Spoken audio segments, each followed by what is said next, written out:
Hi, Lake Nokomis Lutheran. This is Pastor Sara coming to you from my office, and I'm trying to stay warm. If you've been here in the last week or so, you know that our building's been a little bit cold, and there's actually somebody here right now that's working on getting the heat up and going, and we plan to have a warm building on Sunday.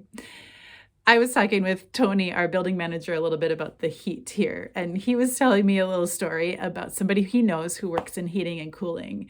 And this person says that when he goes out to fix somebody's air conditioning unit, people tend to be a little bit cranky and impatient. But he said when he goes out to fix somebody's furnace, they're so happy, they're so grateful. And I just thought that was such an interesting distinction. It made me wonder about need versus privilege. Like in Minnesota, we need heat, but air conditioning, while it's really nice to have, it's actually a little less essential. It's a privilege to have it. So that made me wonder about my approach to any number of things, because I think, too, I tend to be more grateful and more compassionate and patient about the things I truly need.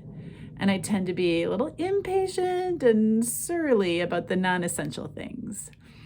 And I think if I play that forward, I think that's one of the reasons that I continue to stay connected to a faith community like Lake Nokomis Lutheran. I think sometimes I've seen the church try to be the non-essential things, right? Try to entertain or impress or satisfy people. And I think that leaves us feeling a little bit cranky or dissatisfied. But when I see the church functioning in the ways that we truly need, right, to offer us hope and compassion and grace and connection and purpose, that's where I see people, myself, full of gratitude, full of hope every single time. So here's your invitation to join us for worship on Sunday. We've got a couple of really exciting things happening on Sunday. First, read just a little bit more about the congregational meeting that's happening, where we're going to vote to call a part-time pastor for children, youth, and family. And then the second thing happening on Sunday is we're going to tell you a little bit more about this. A new logo.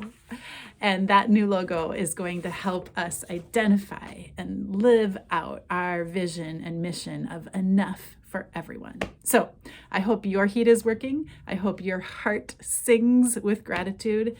And I hope to see you in worship on Sunday.